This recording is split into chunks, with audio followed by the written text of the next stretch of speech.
Wow, that's great. That sounds like HBO, that sound. Alright, this week it's something a little special for you guys. This is a bit of a solo flight for me. This is my first time putting together an episode completely by myself. Now, I'm doing this not because I don't have Rich's help available, really whenever I need it, and thank you so much for that, Rich. But I want to do this to show you guys what you can do as well with just a recorder, a bit of free Audacity software on your computer, and honestly, if I can do this, anyone can do this. And quite honestly, if you, yes you, like the sound of this and think, well, I could do that, or I could do better, I would absolutely love to talk to you, help you put it out, and get more of these conversations happening about how all of us normal people are facing climate change. So this episode is about a bus tour that I recently did. And you're probably thinking, okay, he did a bus tour. What's special about that? But this was a bit of a special tour. This was also a beach cleanup, and this was put on by two amazing people who work at a tour operator here in Melbourne, but they wanted to do something a bit different. So I brought along my recorder and I recorded the day. Honestly, I didn't record as much as I should have, which just goes to show, if you've got a recorder, always be recording. But I've cut together some of the highlights from the day, again, not as much as I should have, and then an interview with these two amazing people at the end of the show. And I hope you get a lot out of it, and if you ever have the chance to go on Trash Bags on Tour, they have my wholehearted endorsement. So without further ado, here's Climactic Special on Trash Bags on Tour. Good morning, everybody. It is hideously early on a Sunday morning. I'm up and out on the street before even the sun is, which I tend not to make a habit. I tend to be a with the sun or after the sun riser, but I'm up this early to go out on a bus tour of the Great Ocean Road.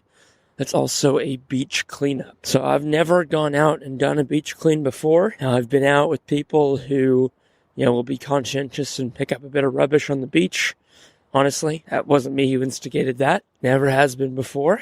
But today is a dedicated trip out to the beaches to do a beach clean. So I'm not quite sure what that entails. I'm looking forward to finding out. Right now, 6:30 in the morning, Sunday. Yeah, that happened. So 6:30 in the morning, Sunday. If it wasn't for the fact I was doing this podcast and trying to get serious about this stuff, especially after a night at my hospitality job in a restaurant, I'd quite like to be in bed right now. But I'm really looking forward to this day. I look forward to finding out what it actually means to do a beach clean, and I'm really interested in the other people coming along today. What's motivating them to give up their Sunday, get up very early on a Sunday morning, and come along to the Great Ocean Road to do a beach cleanup. So I look forward to finding that out.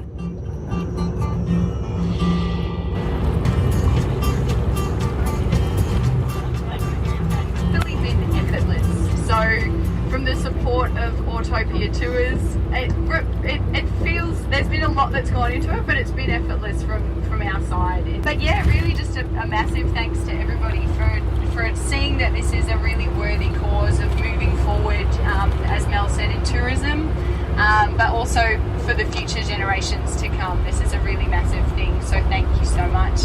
Thank you so much, and I hope you get to enjoy the beautiful sights of the Great Ocean Road, and get amongst it. It's sunny Corio. Hi, sleeping husband and dog. It's Corio, isn't it? Corio? Geelong is the second largest city in Victoria, and it was also established at the same time as Melbourne. But Geelong is an Aboriginal word, so the Aboriginal people in this area were the Watharang people, and the bay in Geelong is called Corio Bay.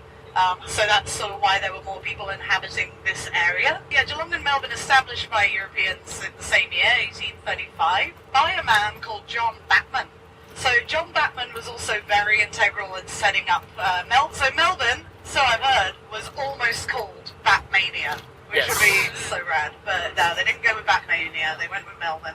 And then so John Batman comes down here and he actually talks to the Aboriginal people around the bay, the Watharang people. And it's an interesting one because it's the only time in the European settlement of Australia where there was actually a treaty drawn up between the Aboriginal people and between the British, the Europeans. which is good. I mean, that being said, it wasn't a fair treaty. So in exchange for 40,000 hectares of land around Corio Bay, the Aboriginal people were given some bags of flour, some cotton shirts, some knives, scissors. So it wasn't exactly a fair treaty at all. So, like, for the Aboriginal people, it's that you don't own the land. You're looking after the land, and you're looking after it for your children. Their ancestors live on the land. So the concept of someone saying, hey, can I come and buy this from you? Like, all right, yeah, they're probably going to look after the land as well. And that's what we are going to do today, folks. We are going to be looking after the land. All right, so we've just stopped at this world-famous rest stop just past Corio on the way down to Great Ocean Road. World-famous for 64 Google reviews on the map. Got a whole bunch of solar panels on top of an outbuilding here, and I'm not quite sure what they're feeding into. There's no electric vehicle charging station. Not sure if it's just power for the public toilet. I'll have to look it up. But how's it going so far? It's going well. Yeah, met some new people. Yeah. Just enjoying it all. So it's nice. It's a bit better than your standard bus ride, isn't it? Yeah. I'm liking the music actually. Yeah, very on theme, right? Yeah. It's Steelers Wheel and... Yeah. All right, so here with Mel and Kat. A week ago, I had no idea who either of you were. I had gone to some event and got up and talked a little bit about the show and kind of, I thought, made a fool of myself. And then the next day I get a Facebook invite to go on this beach tour, this bus trip and beach cleanup from this tour group. And the person behind that message, out of the blue, who said she'd seen me speak the night before, which terrified me, was Mel. So Mel, can you tell me a bit about this tour and who you are and basically what you're doing? Just give an intro. Yeah, so basically the product name, so to say, is Trash Bags on Tour, which probably doesn't sound too inviting, but bear with me, it's a cool thing. So basically me and Kat work for a local tour operator, and we've been collecting rubbish from the beaches in Melbourne, mainly in St Kilda and Port Melbourne. Both got really much into sustainability and plastic-free, zero waste kind of lifestyle. And then we just wanted to incorporate that into our jobs as well, since the company that we work for already does great things for sustainability. Kind of started as a idea that, nobody's doing this. Wouldn't it be cool to do something like this? And basically 4 weeks later, we did it. You did it. And yeah, I had the pleasure of being one of your guinea pigs on the first trip. Yeah, exactly. Fantastic. Yes. So something you were doing already, which is, beach cleans, fun over summer. Granted, not as many people do them as they should, but a good summer activity. Yeah. And you're like, I'm enjoying doing this. Would be a good thing to add into the work. And as you said, no one else was doing it. And how about you, Kat? Who wants to claim the original idea? Don't know either of us can, because it really was a joint effort. I mean, Mel and I had a conversation in the room at work one time and just went, we're beach cleanup. Oh, I do that too. And then, it was an idea to start a Facebook group and said, all right, let's see who else out there is interested to clean up the beaches, and maybe this can become a thing. And then a week later, we had 800 people join the Facebook group. And wow. So there's got to be more of a story to that, how you promoted it, or did you just send it out to friends? I think it was all Kat's friends. Kat's got a lot of friends. Well, it was really encouraging to see that a lot of people jumped onto it anyway, and it was something that they were passionate about, even if it was the idea of it, So, yeah, and then I think Mel and I sort of went, okay, now we've got this Facebook page. How does this become bigger? And then Lizzie, who was the amazing tour guide, said just out of the blue one day, why don't you make it into a tour, Trash Bags on Tour? And Mel and I sort of looked at each other and went, oh my God, that's got a ring to it. Let's do it. And now you know the story behind the name, and it sounds a lot better. That's Exactly. great. Exactly. So it wasn't a Eureka moment, it was an our Rika moment. You Yeah, both had, absolutely. That's a terrible pun. Well, we'll be going. Awful. So have either of you ever developed a tour before? Not designing our own tour precise, but after working for the tour operator and doing Great Ocean Road many times, explaining the itinerary and timings to customers every day, you kind of get a good idea how it actually works in real life and how much work goes into actually putting a tour together and making sure that everything works. So yeah, definitely if we hadn't already been working for Get Lost Travel Group, I don't think this would have happened, at least with this schedule that we put it together literally in 4 weeks. And it was really amazing working within the Get Lost Travel Group because they were able to guide us as to, okay, cool, look, we will sponsor you with the bus. You know, they've been in business for a really long time. So to kind of jump on their bandwagon was really Trash great. wagon. So on the trash wagon, exactly. No, that's really, yeah, that makes a lot of sense, and that's great. But it's just so amazing that, you know, two of you were just working there and thought, well, here's this asset we've got that you guys are running tours all the time, and here's how we can combine it with another passion, and voila. For me, going along on the tour that day, I'd say like the ratio of like normal tour activities to like sustainable ecological activities we're actually about 50-50 because like we hit the tourism attractions, the 12 apostles and stuff because you can't not. You're right there. Yeah. So, but yeah, the downtime between locations of like having a sustainability talk and talking about recycling, and then whenever it sort of wasn't a structured event from you guys, it was just that organic talking to people on the bus, you know, about something that would not otherwise come up in a bus tour. So like, how much conscious work was that on your guys' part? We kind of we first took the structure of a standard reverse Great Ocean Road tour that we already offer for tourists. And we kind of, okay, this is a product that's going to be aimed for locals. Like, we're still a tour operator. We still want tourists to come on our fully paid tours. So we kind of didn't want to also take away those customers and be like, hey, come on this cheaper beach clean tour instead. So we knew that it was mainly going to be locals, and especially the first one was just family and friends and co-workers. So we kind of thought that, okay, which places actually bring value as a local, and how much time do we want to spend somewhere like 12 Apostles when all of the people on the bus have already seen it. So, okay, probably they won't need 45 minutes to take that picture. So we started cutting things down. Obviously consulted Lizzie a lot as well, who has been driving the tour just to get her input as well, like especially for the timings. Could Madeline do her speech here? Would it work better there? So yeah, then it just little by little came together. Or actually in one evening, really, I guess. It really, I mean, the whole idea and where it sort of started and then what you experienced on Sunday really has just come about almost, I mean, there's been a lot of work that's gone into it, but it really has just flowed. So I think you're onto a good thing when it starts to do that, for sure. So do you guys want to run more of these tours in future? Yes, absolutely. So we already have the next one scheduled on the 30th of June, which is going to be another Great Ocean Road tour. Now that we got the first one kind of out of the way, we learned a lot. We want to keep switching the location. So we want to go to Mornington Peninsula. We want to go to Phillip Island, possibly do something in the Grampians as well, more maybe like tree planting and rubbish collecting, stuff like that, as there's no beaches around. But yeah, definitely we'll keep doing this as long as we'll have a bus and a driver, basically. So is there any kind of commitment at this stage from Get Lost saying you've got this many trips, like where it's free and then this long at a discount or something? Is it trying to work it up to a normal tour product they include in their portfolio? I think the great thing with working under Get Lost Travel Group is that they're a really amazing company that they just take an awesome idea and run with it. So really, really grateful to Paul to kind of say yes. And yeah, so at this stage, no, there's not. Hasn't been a conversation about, you girls get two more and then it's going to be $100 ahead. And then if it dies, then it's gone. There hasn't been that conversation. I think because everybody believes in what it stands for, and so therefore they're like, just go for it. Wow. So, but you guys have taken this on kind of over and above your normal jobs, right? Like, this is not, they're not saying, well, we're running this free tour. Also, you guys can work on this full time and you have to worry about any other responsibilities. And like,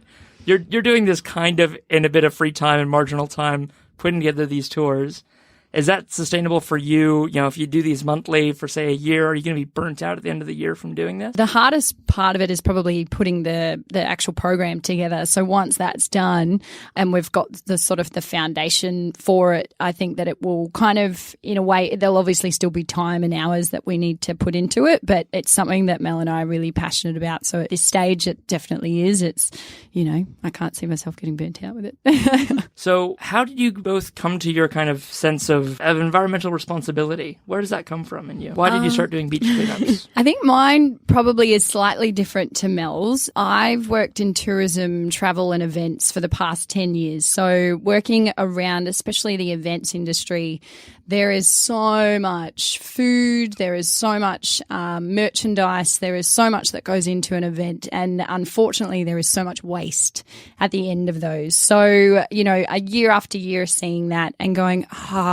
okay, you know, it sort of drills into you that this needs to change. So last year I was involved in a voluntary program and went, okay, this is something that I'm really passionate about, is to give my time back to a cause that is bigger than me. The idea just sort of came up through working in travel and tourism, but also, cleaning up the beaches and making a difference on a bigger scale. How about you, Mel? For me, like, first of all, like, I'm not originally from Australia. I don't think that came up earlier before. I'm originally from Finland, and nature and cleanliness of nature is a massive, massive thing for Finnish people. We have the cleanest air, the cleanest water, cleanest everything pretty much. So I really haven't had to think about waste and rubbish until coming here. Like, obviously it's not like it's not an issue in Finland, but I guess it's less visible maybe. And we don't really have beaches or go to the beaches because of the weather. So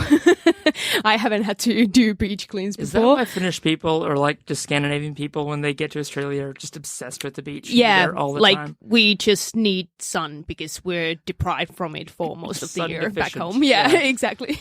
But yeah, and I always, like, from my mom, I already feel like I inherited this environmental, some sort of awareness. Like, my mom was also really big on recycling and organic food and all that stuff. So I had a bit of that. And then I guess what really gave me a kick in the butt, so to say, was when a bit over a year ago I became a vegan. And the main reason was for that, after watching, like, I watched probably like 20 documentaries in like a week. Like, after I saw one, I was like, oh my God, I need to see more, learn more. And for me, the biggest shock was the environmental aspect of it and how what we put on our plate can have such a massive effect on the environment. That's where I was like, okay, I need to do more. And okay, I changed my diet, and then that made me more hungry in a way for change. So I was like, okay, what else I can do? And I started to study more about the zero waste and plastic free stuff. Went to Madeline's lecture, which was amazing as well. And then I had a friend, Nat, who you would have met on the tour as well, one of my best friends. And she's actually the one who asked, I'm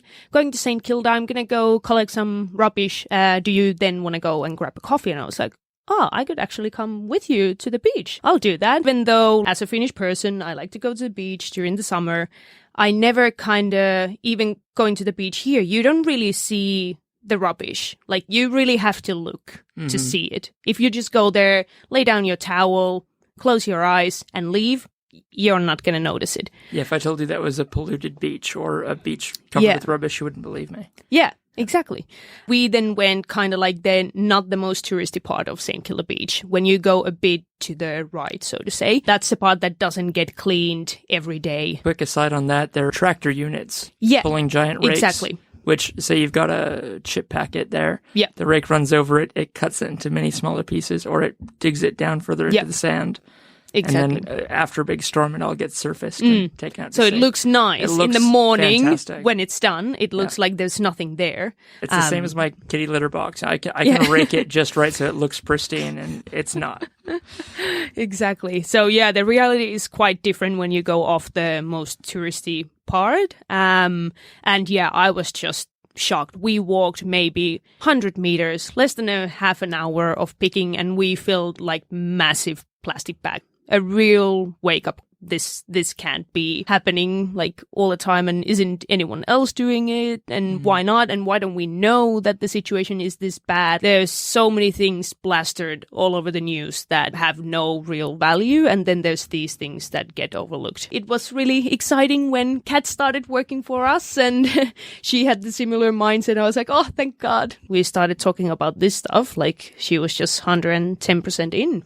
So yeah, it was very easy from that moment on. There's a lot of things on the tour I thought were really well done and could be a very good template for other tours to adopt as well. But one thing especially, how did we do the lunch on that tour? How did that come about? And can you describe it a bit to the people listening? Yeah, so basically around the world, there is a group called the Responsible Cafes. The face of that is that you get a discount when you bring your Keep Cup. However, it is in a part of something so much bigger. So we researched responsible cafes in the Colac area and came up with Holmes Bakery, and I contacted the owner there, and she said, look, we're actually closed on Sundays, but because it's such an amazing cause that you guys are doing, we will open for you. We will put together a lunch pack for you. So the lovely ladies that we met on Sunday had opened for us. So yeah, it was really great that they could be a part of that and be so behind us in it. So yeah, definitely. And it was down to what they gave it to us in an old reused cardboard box. It was paper packaging around, like, I had like a veggie wrap, which was great, but there was no packaging involved with that at all. Little the vegan sort of brownie bite thing, which was plastic, but that was it. Like that was they did exceptionally well. How is that compared to other tours you've been on? What's the thought put into catering a lunch for a standard tour? Yeah, look, I think it's something that the tourism industry could definitely look more into because of the numbers of people that come through and go to the hotspots. So I think that each tour operator, when they can, definitely would try to look into that, but it is something that could be improved for sure. It was possible in this instance, but it doesn't sound like it was too hard. You had that network there of responsible cafes of, there's none in the normal town we stop in. Is there one in the next town over? And then you as the tour operator, you've got a lot less rubbish at the end of the tour. Like that's brilliant. Other people could replicate that pretty easily. Yeah, I think so. Especially as you said, the box full of fruit, and the ladies were really conscious of how they did that. And they made a point of saying, look, we've tried to keep in theme for you guys as much as possible. So if every bakery out there could do that, that would be amazing. Seems to be the end consumer is definitely starting to get the message. And if they ask for a greener tour, then that tour operator will demand it of their suppliers as well. How about looking down the road a couple of years into the future? What are some other things you want to do with a tour to make it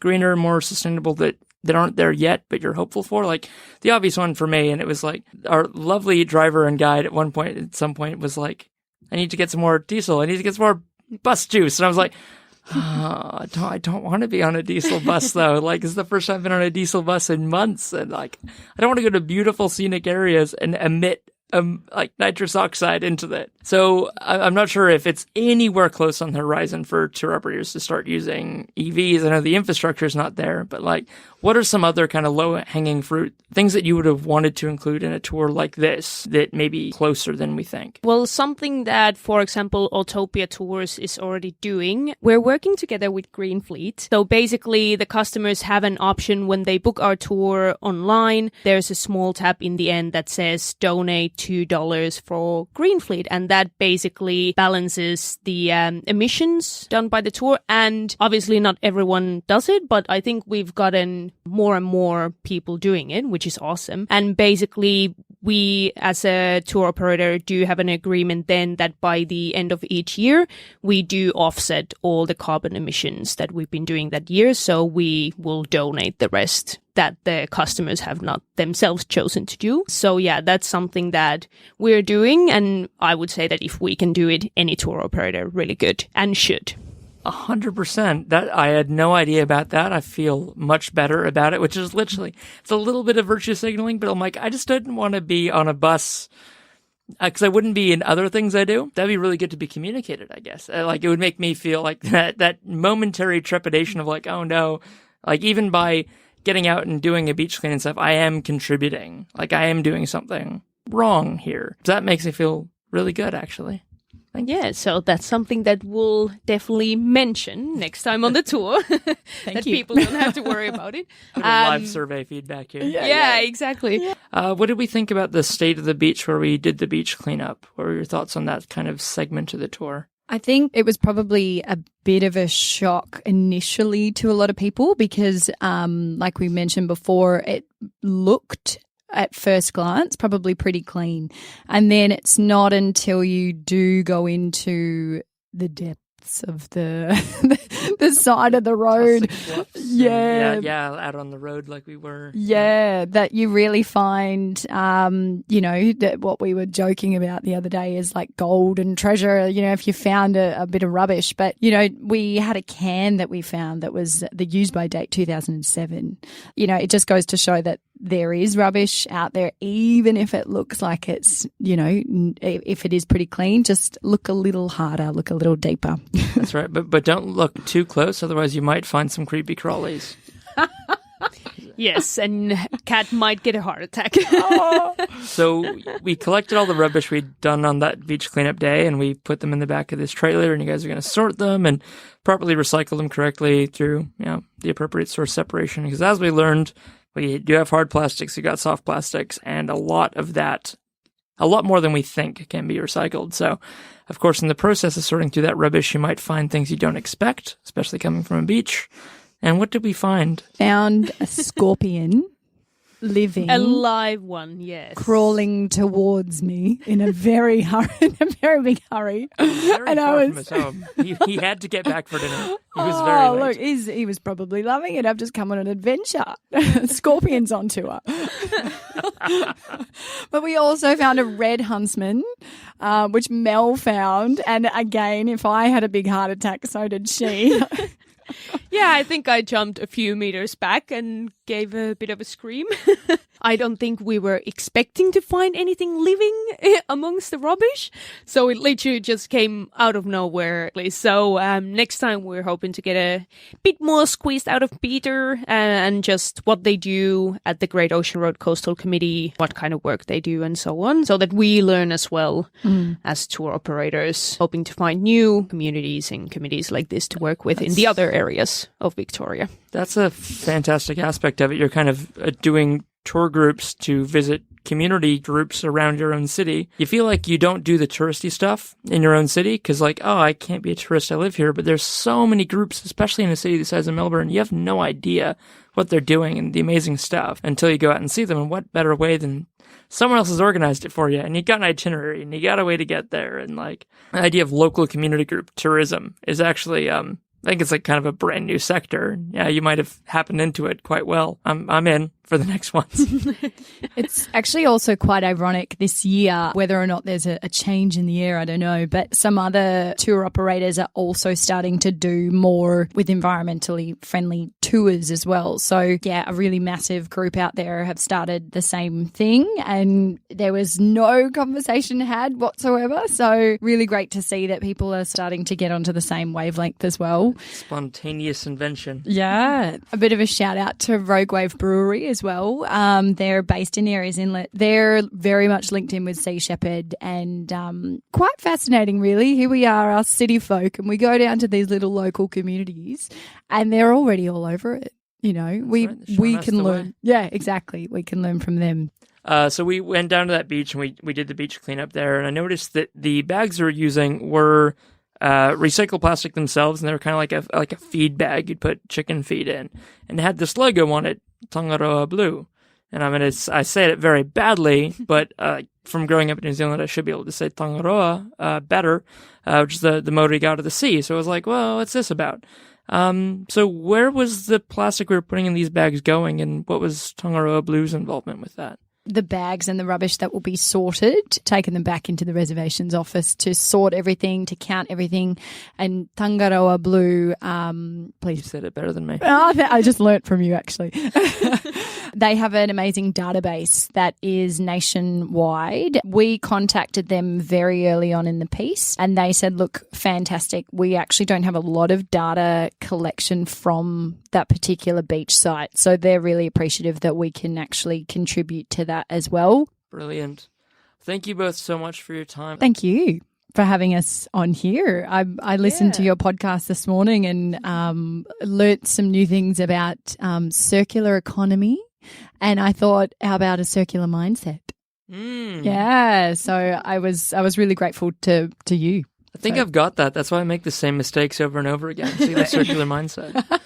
No, thank you very much, Kat. Yeah, definitely a big thanks for coming with us on Sunday and thanks for the invitation. then having us here. So yeah, this is a prime example of the networking that we did on the day, I would say. And yeah, for anyone listening, if you want to be a part of the change you wish to see in the world, feel free to find us from Facebook, Trash Bags on Tour. That's where we'll always announce the new beach cleans. Give us a like and hope to see many of you on the tour for the months to come. Yeah, actually, Mel, you've been super active, and it's been like one of the best Facebook pages I've joined, actually. Like even the last 4 days, 3 days? Too long a day. Even in the last 3 days since the tour, the stuff you put up, like now I've got on Sunday, I'm probably going to go to a supermarket and dump a bunch of plastic on their floor. That wouldn't have happened if I didn't go on the tour. And, screenings of things. So keep up the good work there. And yeah, definitely you've nailed the community building side of things, both of you. So it is feel really good being part of a group like that. And it's harder and harder every day to think there's no one else around who cares about sustainability, which I think is a really important thing. Yeah, absolutely. Excellent. Well, that's it. Thank you. Yay. I'm so sorry. I'm such a mental shambles.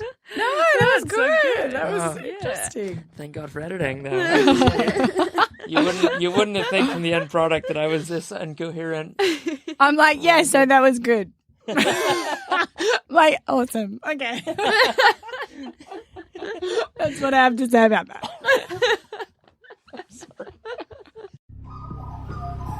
The Climactic Collective.